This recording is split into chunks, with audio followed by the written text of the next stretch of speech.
আসসালামু আলাইকুম। হ্যালো সবাইকে। আশা করি সবাই ভালো আছেন। আজকে আমরা খুবই কমন ২ টি প্রশ্ন নিয়ে কথা বলব। সেটা হচ্ছে যে অনেকেই আমার কাছে প্রশ্ন করেন যে Amazon অ্যাফিলিয়েট এবং Amazon FBA এর মধ্যে আসলে পার্থক্য কী? অর্থাৎ আ যে প্রশ্নটা করেন বা যিনি প্রশ্নটা করেন তিনি আসলে জানতে চান যে Amazon অ্যাফিলিয়েট এবং Amazon বিজনেস এই ২ টা বিষয়ের মধ্যে পার্থক্য কী? তো এই Amazon অ্যাফিলিয়েট এবং Amazon FBA, FBM বা Amazon বিজনেস যেটাই বলি, এই ২ টা জিনিসের পার্থক্য বোঝার আগে Amazon কি সেটা সম্পর্কে জানতে হবে। তো Amazon কি সেটা আরো অনেক ভিডিও আছে আমার চ্যানেলে, আপনারা দেখে নিতে পারেন। সংক্ষিপ্তভাবে যদি বলি Amazon হচ্ছে তাদের অনেক ধরনের বিজনেস আছে। কিন্তু আমরা মূলত যে বিষয়টা নিয়ে কথা বলব বা যে বিষয়টা নিয়ে সবাই জানতে চান, তার উত্তর হচ্ছে Amazon একটা ই-কমার্স প্ল্যাটফর্ম। অর্থাৎ বাংলাদেশে দারাজ যেরকম আছে বা আপনার ইন্টারন্যাশনালি eBay, Etsy তারপরে হচ্ছে Walmart এরকম আরো অনেক আ আ ই-কমার্স প্ল্যাটফর্ম আছে। এরকম একটি ই-কমার্স প্ল্যাটফর্মের নাম হচ্ছে Amazon। যারা সবচাইতে বড় ই-কমার্স প্ল্যাটফর্ম ওয়ার্ল্ডের এবং তাদের প্রায় এই মুহূর্তে ২১ টা মার্কেট প্লেসে তাদের অপারেশন আছে। অর্থাৎ ২১ টা দেশে তাদের অপারেশন আছে। তো এই ই-কমার্স প্ল্যাটফর্মে এদের আসলে বিভিন্ন ধরনের বিজনেস স্ট্র্যাটেজি আছে, বিজনেস মডেল আছে। তো সেই মূলত ২ টা ব্যাপারই হচ্ছে Amazon রিলেটেড।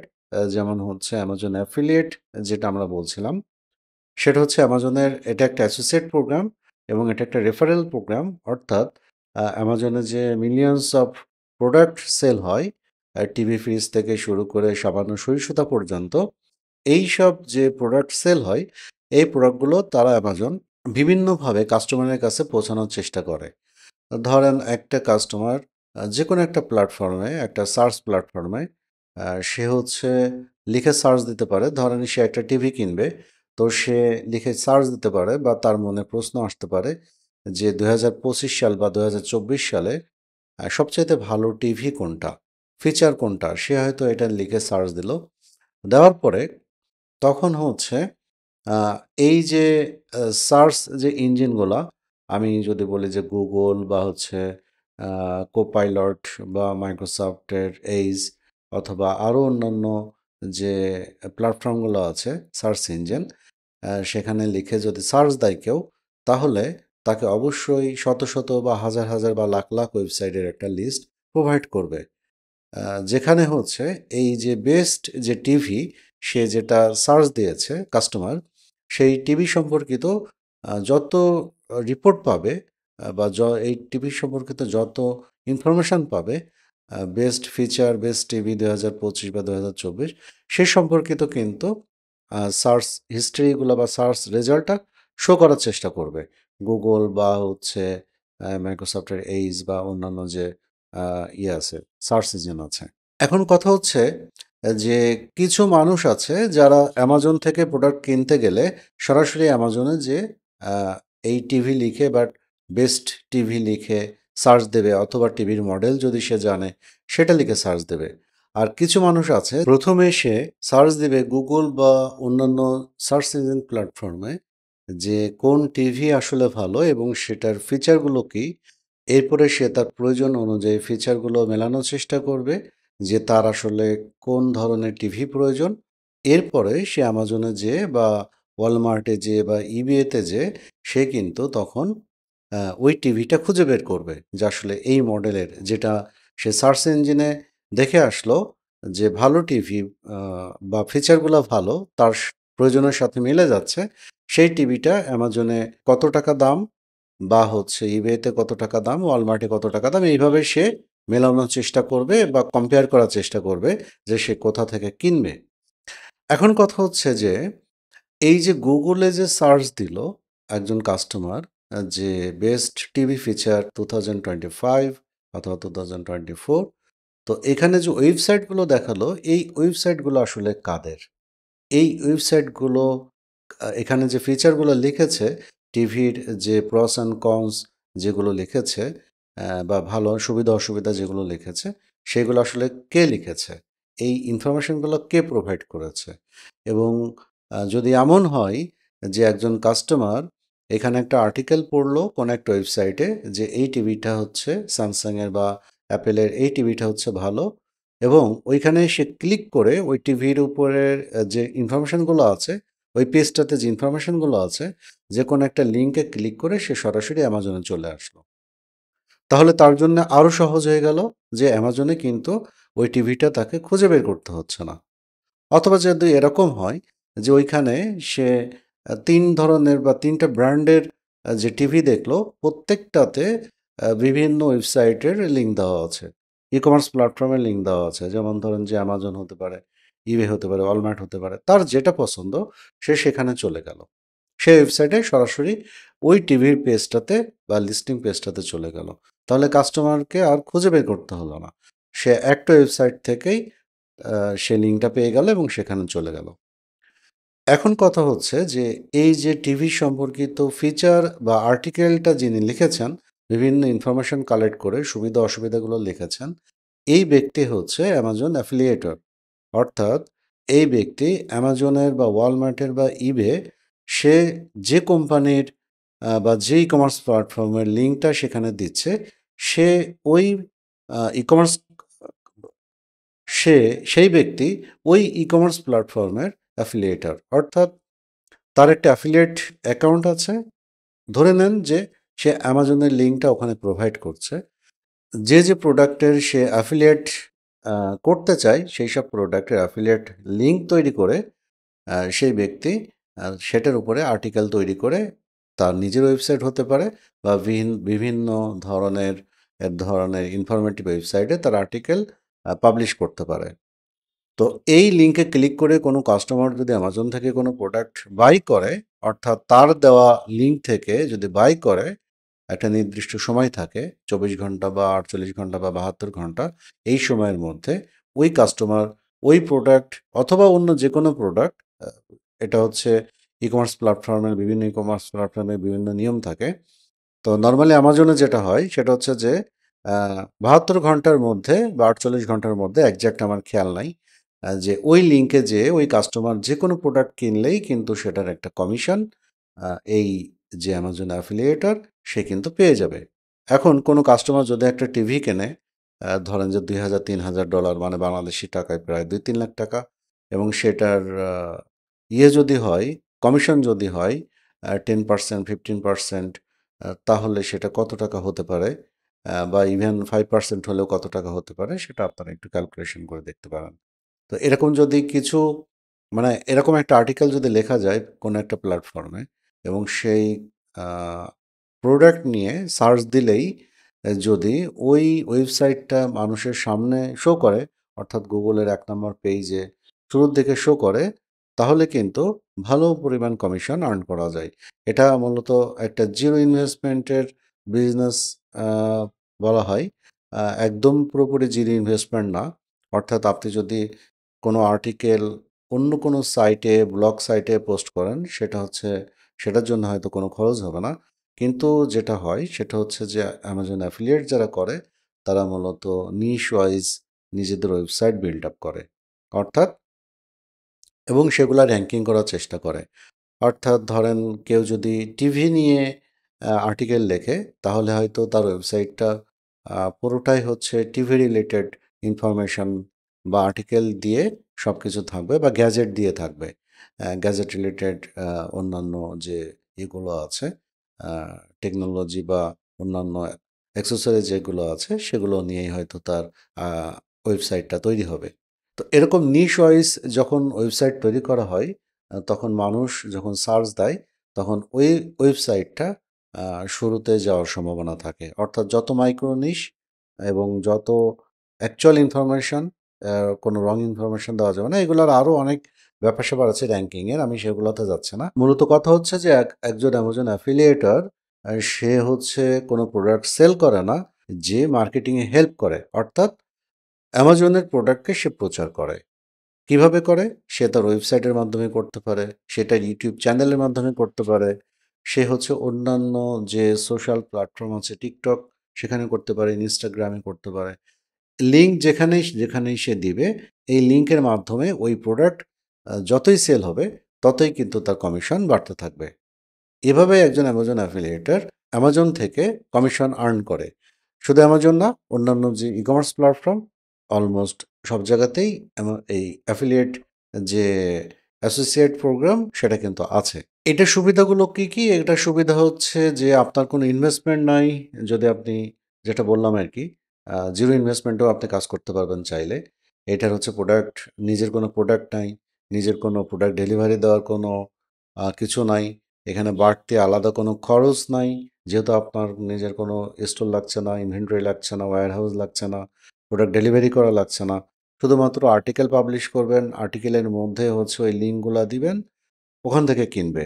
অথবা আপনি কোনো ভিডিও তৈরি করবেন বা অন্য কোনো কনটেন্ট তৈরি করবেন, সেখানে লিঙ্ক দিবেন, মানুষ সেই লিঙ্কে ক্লিক করে আপনার যে প্রোডাক্টের আপনি লিঙ্কটা দিয়েছেন, ওই প্রোডাক্টটা বাই করলেই আপনি কমিশনটা পেয়ে যাচ্ছেন। তো খুবই সিম্পল, কিন্তু এটা সহজ হলেও আসলে এই যে জামানাটা এআই এর যুগ বলছি আমরা, আর্টিফিশিয়াল ইন্টেলিজেন্সের যুগ। এইখানে আর্টিকেল লিখে কোনো একটা ওয়েবসাইট র্যাঙ্কিং করা খুব একটা সহজ কাজ না।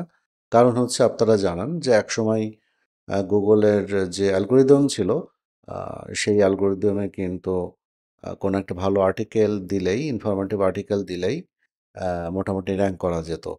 আর এখন হচ্ছে এআই আসার পরে এখন আর্টিকেল লেখা কিন্তু খুব বেশি কঠিন কিছু না। ধরেন আগে মানুষ আর্টিকেল লেখার জন্য মানুষ অন্য রাইটারদেরকে হায়ার করত।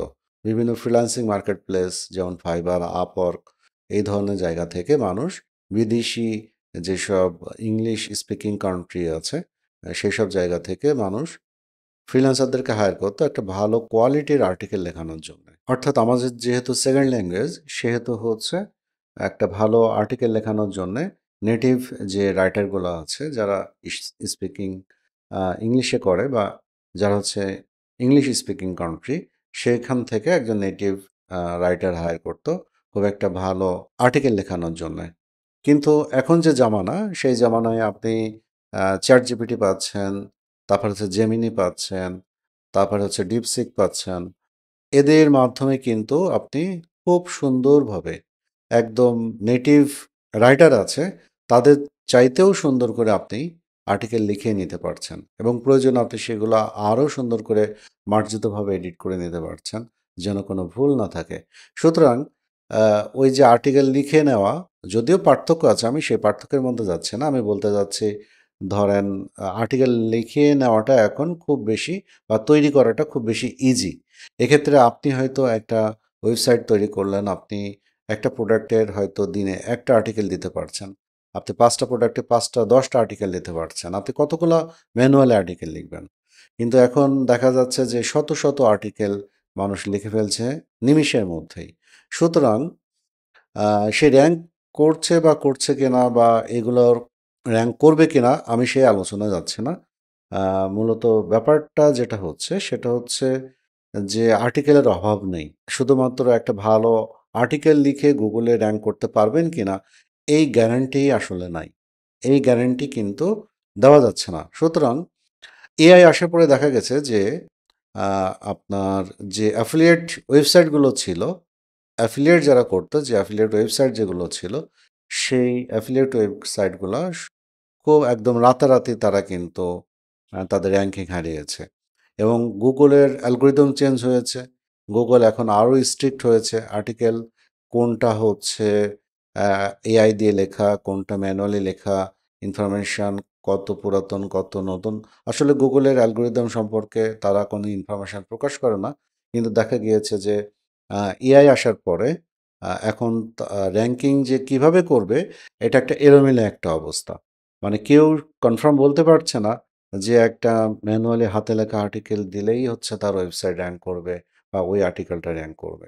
এআই দিয়ে লেখা অনেক ওয়েবসাইট আছে যেগুলো হচ্ছে গুগলে র্যাঙ্ক করছে। সুতরাং এটা 100% অ্যাসিউরিটি কেউ কিন্তু দিতে পারছে না। তো এরকম একটা ভালনারেবল সিচুয়েশনে অ্যামাজন অ্যাফিলিয়েট যদি আপনারা কেউ করতে চান, তাহলে আপনাদের প্রথম কথা হচ্ছে দরকার আ শেখা। ধীরে, ধীরে আপনাদেরকে শিখতে হবে। জিনিসটা খুবই লাভজনক একটা বিজনেস। আপনি ধীরে, ধীরে শিখতে হবে। তারপরে হচ্ছে এইটার পেছনের কারণগুলো আপনাকে জানতে হবে। কেন র‍্যাংক করছে, কেন র‍্যাংক করছে না? অর্থাৎ আজকে আপনার ওয়েবসাইট র‍্যাংক করতে পারে, কালকে হয়তো সেটা ডাউন হয়ে যেতে পারে। তারপরে হচ্ছে সেটাকে আবার আপনি কিভাবে আবার আপ করবেন, হ্যাঁ? র‍্যাংকিং ফিরিয়ে নিয়ে আসবেন। অনেক ব্যাপার-স্যাপার এখানে আছে। Google এর অ্যালগরিদম চেঞ্জ হলে সেটার সাথে সামঞ্জস্য করা। এরকম অনেক ব্যাপার আছে। তো এইসব ব্যাপার মেনে নিয়েই হচ্ছে Amazon অ্যাফিলিয়েট করতে হয়। খুব যে সহজ কাজ আমরা যদি বলি যে, যেকোনো জায়গায় লিংক দিলাম আর সেটা সেল হইলে কমিশন পেয়ে গেলাম, ব্যাপারটা এরকম না। কিছুটা জটিল বা একটু কঠিনও আছে। আপনাদেরকে শিখতে হবে জিনিসগুলা। কিন্তু পারবেন না সেটা আমি বলছি না। কোনো একটা কিছু নিয়ে যদি আপনি লেগে থাকেন, অবশ্যই সেটা আপনি আ কিছু না কিছু সেখান থেকে আপনি রেজাল্ট অবশ্যই পাবেন। এটুকু ফাইনালি আমি বলতে পারি যে Amazon অ্যাফিলিয়েটের যে মার্কেটটা ছিল সেটা কিছুটা ভালনারেবল এই মুহূর্তে। বিশেষ করে এই আর্টিফিশিয়াল ইন্টেলিজেন্স ইন্টিগ্রেটেড হওয়ার পরে। এবার আসেন হচ্ছে Amazon FBA এবং FBM কি? Amazon FBA হচ্ছে সরাসরি যদি বলি তাহলে Amazon-এর Amazon-এ বিজনেস করা। Amazon ই-কমার্স যে প্ল্যাটফর্ম আছে সেখানে প্রচুর প্রোডাক্ট সেল হয়। Millions of product, billions of product sale হয়। সেই প্রোডাক্ট Amazon সরাসরি সব কিন্তু নিজে বিক্রি করে না। সে হয়তো কিছু বিক্রি করে। খুবই সামান্য যদি আপনি কোয়ান্টিটির দিক থেকে তুলনা করেন।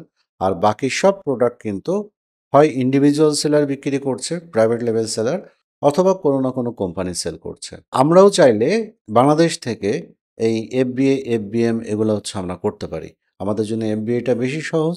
FBA এবং FBM মূলত হচ্ছে Amazon-এর ফুলফিলমেন্ট যে চ্যানেল সেইটা। অর্থাৎ কাস্টমার কোনো একটা প্রোডাক্ট কিনলে ওই প্রোডাক্টটা কোথা থেকে কিভাবে ডেলিভারি হবে সেটার যে মেথডটা সেই চ্যানেলটাই হচ্ছে FBA এবং FBM দিয়ে বোঝানো হয়। FBA মানে হচ্ছে ফুলফিলমেন্ট বাই Amazon অর্থাৎ ওয়্যারহাউস থেকে শুরু করে কাস্টমারের কাছে যাওয়া, তারপর হচ্ছে রিটার্ন রিফান্ড সমস্ত কিছু পেমেন্ট এই বিষয়গুলো যদি Amazon হচ্ছে এটার দায়িত্ব নেয়, Amazon যদি করে থাকে তাহলে সেটাকে বলবে হচ্ছে ফুলফিলমেন্ট বাই Amazon অর্থাৎ FBA। আরেকটা ব্যাপার হচ্ছে যে FBM অর্থাৎ মার্চেন্ট যদি দায়িত্ব নেয় অর্থাৎ Amazon-এর যে প্রোডাক্টটা সেল করছে বা ধরেন যে আমি যদি সেল করি, এই প্রোডাক্টটা হচ্ছে আমার ওয়্যারহাউসে আছে। আমার ওয়্যারহাউসে থাকাকালীন অবস্থায় কোনো কাস্টমার একজন হচ্ছে সেটা অর্ডার করলো। অর্ডার করার পরে আমি ওই প্রোডাক্টটা ডেলিভারি করলাম অথবা রিফান্ড আসলে সেটার সমাধান আমিই করলাম। অর্থাৎ প্রোডাক্টটা আমার স্টোরে আছে। আমার ওয়্যারহাউসে হতে পারে, আমার বাসায় হতে পারে, আমার স্টোরে হতে পারে। সেখান থেকে আমি প্রোডাক্টটা অর্ডার আসলে ডেলিভারি করব এবং আমি কাস্টমারের সাথে কমিউনিকেট করে আমি জিনিসটা হ্যান্ডেল করব। এই যে ২ টা ব্যাপার, একটা হচ্ছে Amazon, একটা হচ্ছে মার্চেন্ট। এটাই হচ্ছে FBA এবং FBM এবং দুটাই হচ্ছে Amazon-এর বিজনেস কিভাবে করতে হবে সেই পদ্ধতি। অর্থাৎ ফুলফিলমেন্ট চ্যানেল এবং এটা Amazon-এর ব্যবসা সংক্রান্ত। এটা হচ্ছে FBA এবং FBM হচ্ছে Amazon-এর ব্যবসা সংক্রান্ত। তার মানে হচ্ছে অ্যাফিলিয়েট সম্পূর্ণটা কমিশন। এখানে হচ্ছে কোনো বিজনেস নাই। আপনি Amazon-এর মার্কেটিংয়ে হেল্প করছেন, Amazon-এর প্রোডাক্ট সেল করে দিচ্ছেন। এখানে আপনি কমিশন পাচ্ছেন। আর Amazon FBA অথবা FBM এটা হচ্ছে Amazon-এর বিজনেস। এখানে যদি আপনি আপনার নিজের প্রোডাক্ট সেল করেন, অর্থাৎ আপনার ইনভেস্টমেন্ট লাগবে, আপনার নিজের ইনভেস্টমেন্ট। আপনি হচ্ছে টাকা দিয়ে, নিজের পকেটের টাকা দিয়ে হোলসেল প্রাইসে আপনি প্রোডাক্ট কিনবেন, Amazon-এর ওয়্যারহাউসে রাখবেন অথবা নিজের স্টোরে রাখবেন। এরপরে এই প্রোডাক্ট সেল হওয়ার পরে আপনি একটা প্রফিট পাবেন। কমিশন পাবেন না। কমিশন হচ্ছে অ্যাফিলিয়েটে আপনি একটা প্রফিট পাবেন। এই প্রফিটটাই হচ্ছে Amazon বিজনেস অর্থাৎ Amazon FBA, FBM। তো মূলত অনেকেই মনে করে থাকেন যে Amazon-এ অ্যাফিলিয়েট এবং হচ্ছে Amazon FBA, FBM-টা আর বলেন না। কারণ Amazon FBA এটাই সবাই শোনে। এজন্যে প্রশ্নটা এরকম করে যে Amazon অ্যাফিলিয়েট এবং FBA এর মধ্যে পার্থক্য কী? আসলে পার্থক্য হচ্ছে এক কথায় যদি বলি একটা হচ্ছে কমিশন আর একটা হচ্ছে প্রফিট। আপনি কমিশন পাচ্ছেন, আপনি প্রফিট পাচ্ছেন। আপনি হচ্ছে অ্যাফিলিয়েটর, আপনি মার্কেটার আর আপনি হচ্ছেন একজন সেলার। Amazon-এ কিভাবে সেল করতে হয়, কিভাবে সেল করবেন বা আপনি সেল করলে প্রফিট পাবেন। তো এটাই ছিল মূলত Amazon অ্যাফিলিয়েট এবং FBA বা FBM এর পার্থক্য। আশা করি আপনারা সবাই বুঝতে পেরেছেন। তো ধন্যবাদ সবাই ভালো থাকবেন।